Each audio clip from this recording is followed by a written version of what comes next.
أعوذ بالله من الشيطان الرجيم. بسم الله الرحمن الرحيم. رب اشرح لي صدري ويسر لي أمري واحلل عقدة من لساني يفقه قولي. رب يسر ولا تعسر وتمم بالخير. اللهم لا سهل إلا ما جعلته سهلا وأنت تجعل الحزن إذا شئت سهلا. اللهم انفعنا بما علمتنا وعلمنا ما ينفعنا وزدنا علما. آمين يا رب العالمين. آج ہم انشاءاللہ اللہ کے خاص فضل و کرم سے، اس کی خاص رحمت اور توفیق سے، ہم سورہ غافر کی یا سورہ مؤمن کی آیت نمبر 26 نمبر آیت سے اپنا سبق دیکھیں گے اور کچھ آیات کو سمجھنے کی کوشش کریں گے۔ سب سے پہلے ہم اسی کی حمد اور اسی کا شکر اور اسی کی تعریف کرتے ہیں جس نے ہمیں یہ وقت اور یہ مہلت عطا فرمائی، جس نے ہمیں یہ سہولیات، یہ نعمتیں اور یہ بے شمار رزق اور فضل و کرم ہمارے اوپر کیا، اور خاص کر جس نے ہمارے دلوں میں یہ ڈالا کہ ہم اس بابرکت کلام کو، اس بابرکت دین کو سمجھنے کی کوشش کریں۔ اللہ تعالیٰ سے دعا ہے کہ اس میں ہمیں استقامت نصیب فرمائے، اس کی صحیح سمجھ اللہ تعالیٰ ہمیں عطا فرمائے، اس کے ذریعے سے اللہ تعالیٰ ہمیں اپنی اور اپنے ساتھیوں کی اصلاح کرنے کی توفیق عطا فرمائے، اور دنیا اور آخرت میں کامیابی اور بھلائی اور خاص فضل و کرم ہمارے شامل حال رکھے۔ آمین یا رب العالمین۔ اس سے پہلے کل کے سبق میں ہم نے جو آیات دیکھی تھی ان کا ترجمہ ایک دفعہ دہراتے ہیں یاد دہانی کے لیے، جس میں اللہ تعالیٰ نے فرمایا آیت نمبر 17 سے لے کر آیت نمبر 25 تک، آج ہر نفس کو اس کی کمائی کا بدلہ دیا جائے گا، آج کسی قسم کا ظلم نہیں، یقیناً اللہ تعالیٰ بہت جلد حساب کرنے والا ہے۔ اور انہیں بہت ہی قریب آنے والے دن یعنی بہت ہی قریب آنے والی قیامت سے آگاہ کر دیجئے، جبکہ دل خلق تک پہنچ جائیں گے اور سب خاموش ہوں گے۔ ظالموں کا نہ کوئی ولی دوست، کوئی دلی دوست ہوگا اور نہ ہی سفارشی کہ جس کی بات مانی جائے گی۔ وہ آنکھوں کی خیانت کو اور سینوں کی پوشیدہ باتوں کو خوب جانتا ہے، اور اللہ تعالیٰ ٹھیک ٹھیک فیصلہ کر دے گا۔ اس کے سوا جنہیں یہ لوگ پکارتے ہیں وہ کسی چیز کا بھی فیصلہ نہیں کر سکتے، بے شک اللہ تعالیٰ خوب سنتا اور خوب دیکھتا ہے۔ کیا یہ لوگ زمین میں چلے پھرے نہیں کہ دیکھتے کہ جو لوگ ان سے پہلے تھے ان کا نتیجہ کیسا کچھ ہوا؟ وہ باعتبار قوت اور طاقت وہ با اعتبار قوت اور طاقت کے اور با اعتبار زمین میں اپنی یادگاروں کے ان سے بہت زیادہ تھے، پس اللہ نے انہیں ان کے گناہوں پر پکڑ لیا، اور کوئی نہ ہوا جو انہیں اللہ کے عذاب سے بچا لیتا ہے۔ یہ اس وجہ سے کہ ان کے پاس ان کے پیغمبر معجزے لے کر آتے تھے تو وہ انکار کر دیتے تھے، پس اللہ انہیں پکڑ لیتا تھا، یقیناً وہ طاقتور اور بہت سخت عذاب والا ہے۔ اور ہم نے موسیٰ علیہ السلام کو اپنی آیتوں اور کھلی دلیلوں کے ساتھ بھیجا فرعون، حامان اور قارون کی طرف، تو انہوں نے کہا یہ تو جادوگر اور جھوٹا ہے۔ پس جب ان کے پاس موسیٰ علیہ السلام ہماری طرف سے دین حق کو لے کر آئے تو انہوں نے کہا کہ اس کے ساتھ جو ایمان والے ہیں ان کے لڑکوں کو تو مار ڈالو اور ان کی لڑکیوں کو زندہ رکھو، اور کافروں کی جو ہیلا سازی ہے وہ تو غلطی میں ہی ہے یا غلطی پر ہی ہے۔ یہ کل کا سبق تھا جو ہم نے دیکھا، اور کل کے سبق میں ایک اہم پوائنٹ اس سے پہلے جو گزرا تھا کہ آنکھوں کی خیانت کے بارے میں ہم نے کچھ سمجھنے کی کوشش کی کہ وہ کی امپورٹنس ہے، اس کی اہمیت کیا ہے، اور آنکھوں اور کان جو ہے وہ سب سے زیادہ ایک انسان کو انپٹ دیتے ہیں، اس کے اپنے ذہن، اس کی اپنی سوچ، اپنے اپنے اس کے خیالات، اور اس کے اپنا کردار اور عمل اور ایمان اور عقیدہ اور ہر چیز جو ہے،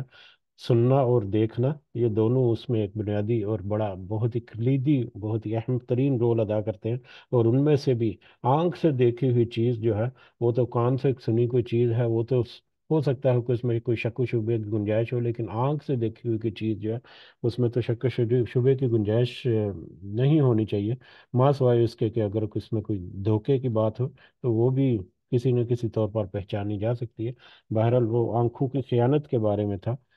اور پھر پوشیدہ سینوں میں جو باتیں ہیں، اللہ تعالیٰ ہر بات کو جانتے ہیں، اور قیامت کے دن ہر بات کو سامنے رکھ کر اس کے مطابق اللہ تعالیٰ انصاف کریں گے۔ اور اس کے بعد جو آیت نمبر 25 ہم نے دیکھی تھی، حضرت موسیٰ علیہ السلام کے واقعہ جب شروع ہوا، تو اس میں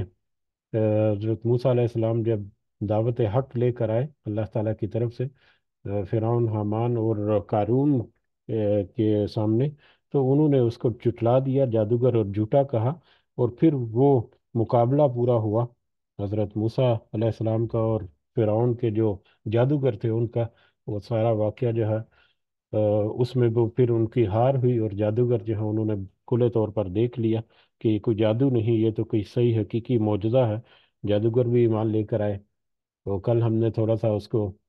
ڈسکس کرنے کی، ٹچ کرنے کی کوشش کی تھی۔ بہرحال وہ پھر کافی لمبے عرصے تک جو معاملہ چلتا رہا، حضرت موسیٰ فرعون اور آل فرعون کو اسی طرح سے مطلب نصیحت جو ہے، کلمہ حق جو ہے وہ پہنچاتے رہے۔ اس کے ساتھ ساتھ ان کی اپنی قوم جو ہے، اس میں بھی تفرق جو ہے وہ پیدا کرتے رہے، کہ وہ بھی اب کیونکہ کمزور ہو چکے اپنے ایمان میں، عقیدے میں، عمل میں، تو ان کو بھی واپس سے تھوڑا سا جھنجھوڑا جائے۔ تو جب فرعون نے دیکھا کہ یہ معاملہ جو ہے یہ تو اس کی ہاتھ سے نکل جائے گا، کہ اگر اس طرح سے بنی اسرائیل جو ہے وہ قوم جاگ اٹھی، اور اس کے اپنے آل فرعون میں سے کچھ لوگوں نے اگر صحیح پہچان لیا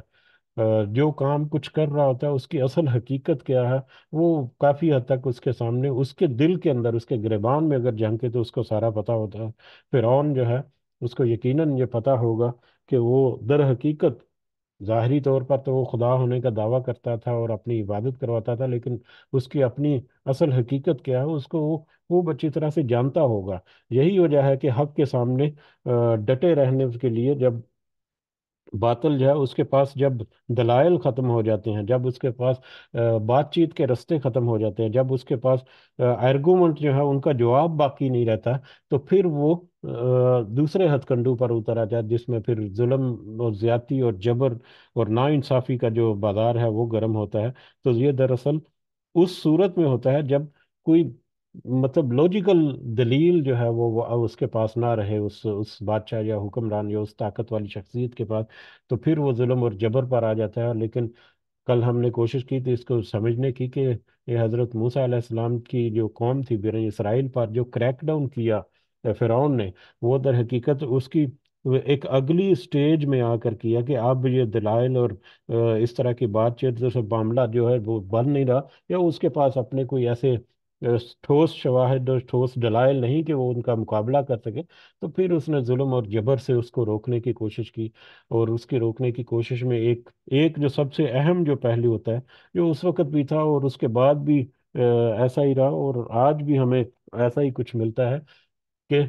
وہ جو لیڈر ہے اس سے متنفر کر دیا جائے۔ جیسا کہ حضرت موسیٰ علیہ السلام کے بارے میں ایک دفعہ ہم نے غالباً پہلے بھی پڑھا تھا، کہ حضرت بنی اسرائیل نے بھی ایون کے کہہ دیا تھا حضرت موسیٰ کے بارے میں، کہ تمہارے آنے سے پہلے بھی ہمارے ساتھ ظلم تھا، زیادتی تھی، اور تمہارے آنے کے بعد بھی ہمارے ساتھ یہی کچھ ہوتا چلا آ رہا ہے۔ تو وہ قوم کو اس لیڈر سے دور کرنے کے لیے، متنفر کرنے کے لیے، یا قوم کا حوصلہ جو ہے وہ پست کرنے کے لیے، یا وہ لیڈر جو ہے، یا جو وہ نبی یا رسول یا جو بھی اس کو لیڈ کر رہا ہے، وہ اس تحریک کو، اس کو اس کے حوصلے کو کمزور کرنے کے لیے، کہ اس کے قوم کے ساتھ، اس کی ماؤں بہنوں بیٹیوں، اور خاص کر یہاں پر ماؤں اور اس کے اولاد کے ساتھ، اور والدین اور اس کی اولاد کا تذکرہ ہوا کہ کیسے کریک ڈاؤن ہوا، کہ شاید کہ اس طرح سے وہ لیڈر جو ہے وہ جھک جائے، یا وہ قوم جو ہے وہ اس سے متنفر ہو جائے، اور اس طرح سے یہ جو تحریک ہے یہیں پر اس کو دبا دیا جائے۔ تو طاقت کا استعمال جب ہوتا ہے تو پھر وہ در حقیقت ایک اگلی سٹیج میں ہوتا ہے۔ تو یہی جو سچویشن ہے، یہی سچویشن اب آگے بڑھتی جا رہی ہے، اور اس کی اگلی سٹیج آ گئی۔ پہلی سٹیج تھی کہ کریک ڈاؤن کیا، اور مطلب لیڈر کو کمزور کرنے کی کوشش کی، اس کی امت کو، اس کی قوم کو متنفر کرنے کی کوشش کی حضرت موسیٰ علیہ السلام کی۔ لیکن جب اس طرح کے ہتھ کنڈے بھی کام نہ آئے، قوم جو ہے ان میں سے بھی ہو سکتا ہے کچھ غدار ہوں گے، جیسا کہ قارون کے بارے میں ہم نے دیکھا، کچھ اور بھی لوگ ہوں گے جو کمزور پڑ گئے۔ لیکن اس کے ساتھ ساتھ آل فرعون میں سے بھی کچھ لوگ جو ہیں وہ بھی یہ چیزیں دیکھ کر ان میں بھی کچھ سمجھ جو ہے وہ ابھرتی ہے، ان میں بھی کچھ سوچ سمجھ سے کچھ، سارے اندھے تو نہیں ہوتے ایک جیسے، تو ان میں بھی کچھ ایسی چیزیں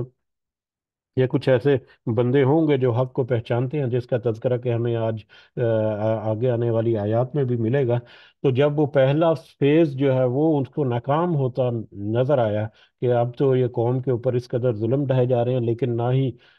حضرت موسیٰ علیہ السلام جو ہے پیچھے ہٹنے کے لیے تیار ہیں ایز اے لیڈر اور ایز اے نبی اور ایز اے رسول، اور نہ ہی ان کی قوم جو ہے وہ اس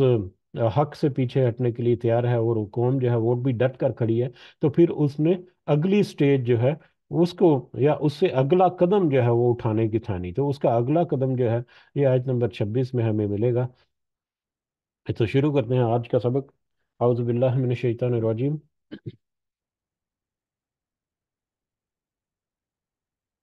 وقال فرعون، اور فرعون نے کہا، ضرونی، سب مجھے چھوڑ دو۔ فرعون نے کہا کہ مجھے چھوڑ دو، مجھے اب مت ٹوکو، اور مجھے کچھ کرنے دو۔ کیا کرنے دو؟ اقتل موسیٰ، میں قتل کر دوں گا موسیٰ کو، وَلْيَدْعُ رَبَّهُ، اور چاہیے کہ وہ پکارے اپنے رب کو۔ فرعون نے ارادہ کیا، یا فرعون نے اپنی کابینہ کو، اپنے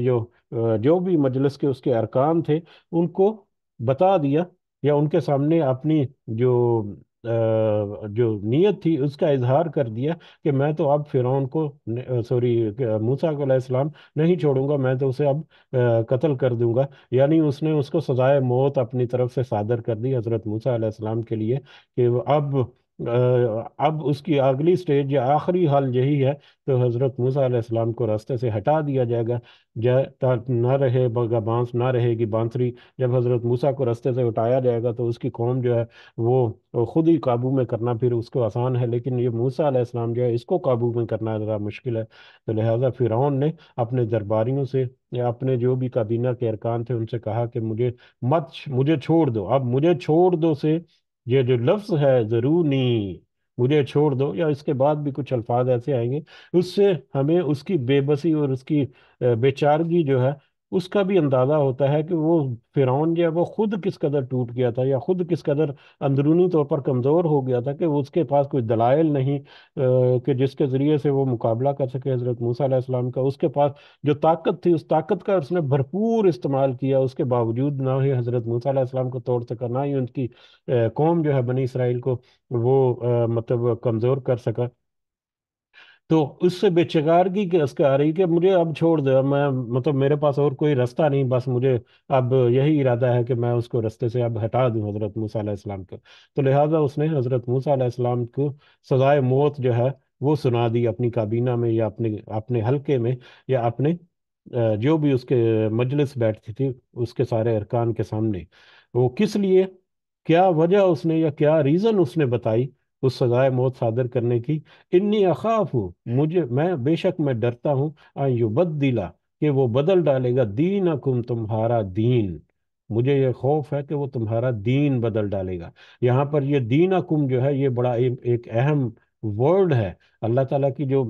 قرآن کی آیات ہیں اس کا ایک ایک لفظ اور ایک ایک حرف جو ہے وہ بڑی اہمیت اور خاص اینگل جو ہے وہ ہمیں شو کرتا ہے اس کے حالات کے مطابق۔ تو یہاں پر ایک دین یا مذہب، یا یہ نہیں کہا کہ تمہیں اللہ کی طرف لے جائے گا، یا تم مطلب اس کے شرک میں کوئی، یا اس کے جو اپنے معاملات میں کوئی گڑبڑ کرے گا۔ اس نے کہا کہ وہ مجھے لگتا ہے کہ وہ تمہارے دین کو بدل ڈالے گا۔ اور دین کے بارے میں ہم نے کچھ ہی عرصہ پہلے تھوڑا سا ہلکا سا تذکرہ کیا تھا، سورہ زمر کی آیات کے سلسلے میں بھی، اور اس سورہ مبارکہ میں یہ بھی آئی تھی کہ دین جو ہے وہ در حقیقت کمپلیٹ کوڈ آف لائف ہے۔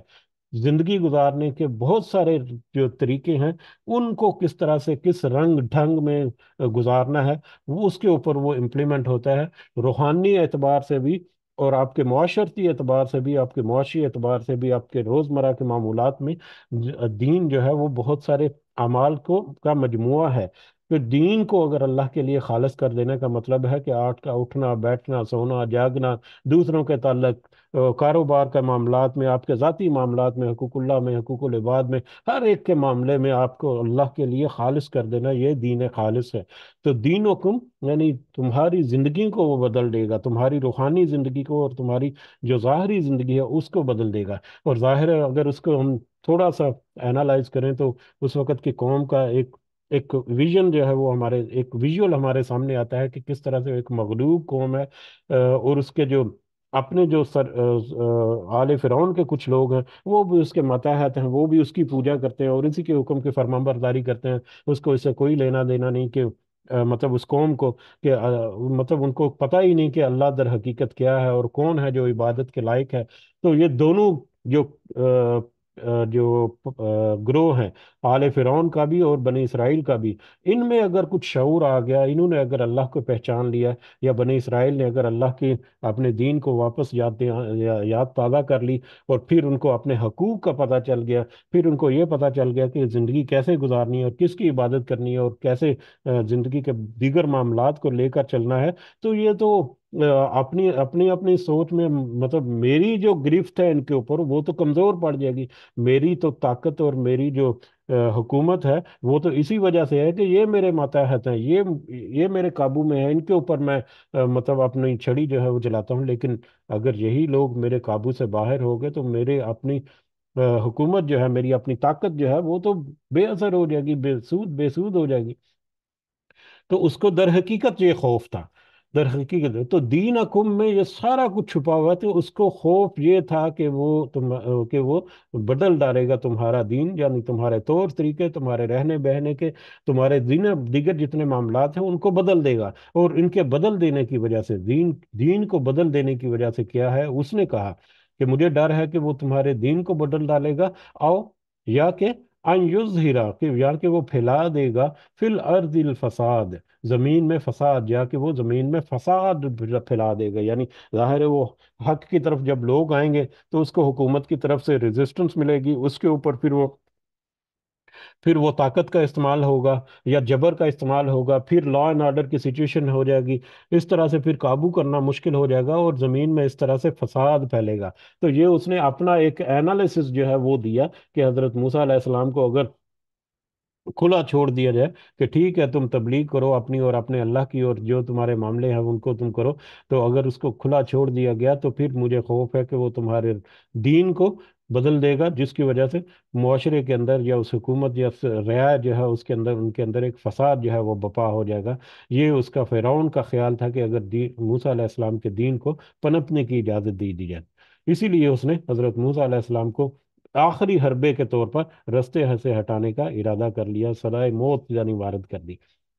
فیصلہ سنا دیا۔ وقال موسیٰ، جب حضرت موسیٰ علیہ السلام کو یہ خبر پہنچی کہ اب تو اگلی سٹیج پر آ کر فرعون جو ہے اس نے تو ان کو قتل کرنے کا ارادہ کر لیا ہے، تو پھر قال موسیٰ، موسیٰ علیہ السلام نے کہا انی، بے شک میں میں پناہ میں آتا ہوں، بربی، اپنے رب کی، و ربکم، اور تمہارے رب کی، بے شک میں اپنی اور تمہارے رب کی، یعنی یا تو یہ قوم کی طرف ہے کہ تمہارے رب کی، یا ڈیفینیٹلی یہ فرعون کی طرف بھی کہ فرعون کو بھی میسج، یا فرعون کے سامنے کھڑے ہو کر، یا جہاں پر بھی انہوں نے دعا کی کہ میں اپنی اور تمہارے رب کی پناہ میں آتا ہوں، من کل متکبر، ہر تکبر کرنے والے سے، لا یؤمن، اس تکبر کرنے والے سے جو وہ ایمان نہیں لاتا، بیوم الحساب، یوم حساب پر۔ میں ہر وہ تکبر کرنے والا انسان جو کہ یوم حساب پر ایمان نہیں لاتا، میں اس کے شر سے اللہ کی پناہ جو ہے اس میں آتا ہوں۔ تو یہ اس نے پھر حضرت موسیٰ علیہ السلام نے دعا کی تھی۔ اسی طرح سے حضرت نبی کریم صلی اللہ علیہ وسلم جو ہے،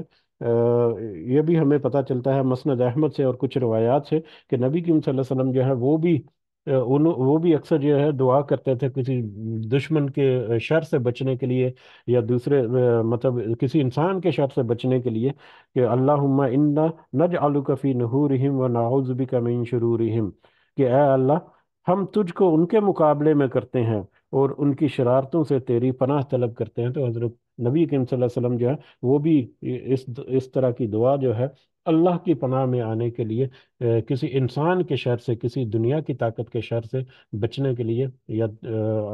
اللہ تعالیٰ کی پناہ جو ہے وہ اس کے لیے دعا کرتے تھے۔ اللہم انا نجعلک فی نحورہم ونعوذ بک من شرورہم۔ اور یہ دعا جو ہے یہ بہت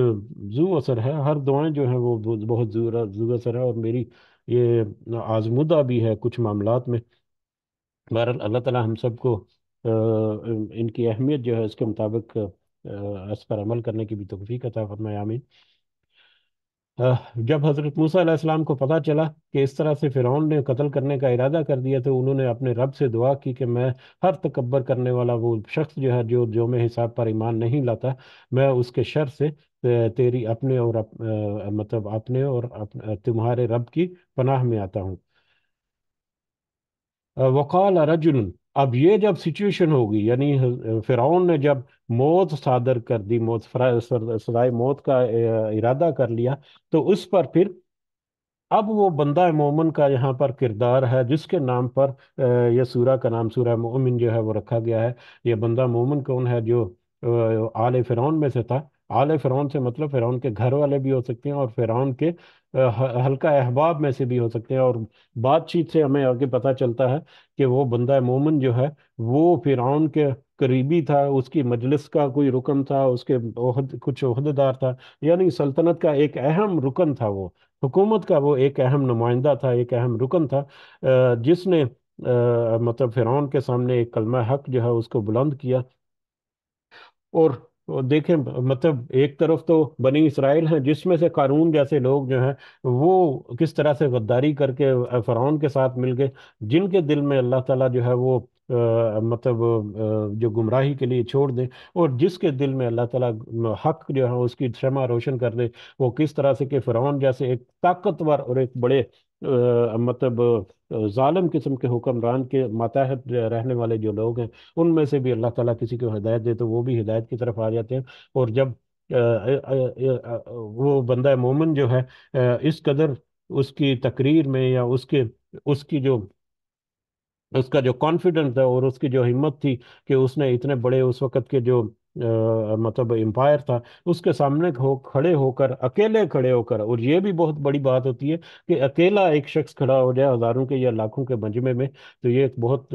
مطلب بڑی بات ہوتی ہے، یہ چھوٹی سی عام سی بات نہیں ہوتی۔ تو اس بندہ مومن کی اس تقریر کو، یا اس کلمہ حق جو ہے جو اس نے پیش کیا فرعون کو اور اپنے دوسرے دیگر ساتھیوں کو، وہ اس قدر اللہ نے پسند کیا کہ اس کو قرآن کے الفاظ بنا کر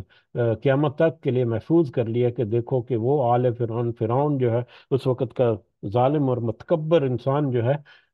اس کے اپنے ہی خاندان میں سے، اپنے ہی اہل میں سے ایک بندہ جس نے حق کو قبول کیا۔ تو ایسی مثالیں بھی ہمیں دنیا میں ملتی ہیں جو کہ قرآن مجید میں آج قیامت تک محفوظ ہو چکی، اور نہ وہ نبی تھا، نہ ہی کوئی اس طرح کا تھا جس کے بارے میں کوئی اور تذکرہ کیا اللہ تعالیٰ نے، لیکن وہ بندہ مومن جو ہے اس نے حق کی آواز کو ساتھ دیا، اس کا تذکرہ اللہ تعالیٰ نے قرآن مجید میں رکھ چھوڑا۔ بہرحال جیسے جیسے ہم بڑھیں گے آگے تو اس کی باتوں میں ہمیں وہی باتیں جھلکتی نظر آتی ہیں، اس بندہ مومن کی، اس کا نام جو ہے وہ کہیں پر تذکرہ نہیں ہے، کہ جس طرح سے نبی جو ہیں وہ اپنی امتوں کو نصیحت کرتے تھے، یعنی کہ حضرت موسیٰ علیہ السلام کی باتیں اس نے پک کی، جو انہوں نے اللہ کے بارے میں کی، جو دین کے بارے میں بھی کی، جو بھی نصیحت تھی اس کے دل میں جو کس طرح سے وہ کھبی ہوئی تھی، اس نے جب اس کا اظہار کیا تو اس سے پتہ چلتا ہے وہ کس قدر کامل ایمان کا حامل وہ شخص تھا۔ اس نے کچھ عرصہ تک وہ اپنے دین کو، اپنے اس مطلب توحید کو چھپائے رکھا دل میں، یہ بھی حکمت کے تحت بھی ہو سکتا ہے۔ تو بہرحال جب اس کو لگا کہ اب جو ہے معاملہ جو ہے وہ ہاتھ سے گزر گیا ہے اور اب جو ہے وہ آخری سٹیج آ گئی ہے، تو پھر اس نے فرعون کے دربار میں کھڑے ہو کر اپنا جو کلمہ ہے، کلمہ حق جو ہے اس کو ڈائریکٹلی انڈائریکٹلی مطلب الفاظ میں ظاہر کر دیا۔ کیسے ہوا؟ وقال رجل مؤمن، کہا ایک مومن آدمی نے، ایک بندہ مومن نے، من آل فرعون، جو کہ آل فرعون میں سے تھا، یکتم ایمان، وہ چھپائے ہوئے تھا اپنا ایمان، اپنا ایمان اس نے ابھی تک ظاہر نہیں کیا تھا، چھپایا ہوا تھا، دل میں ہی تھا اس کا ایمان اس کا۔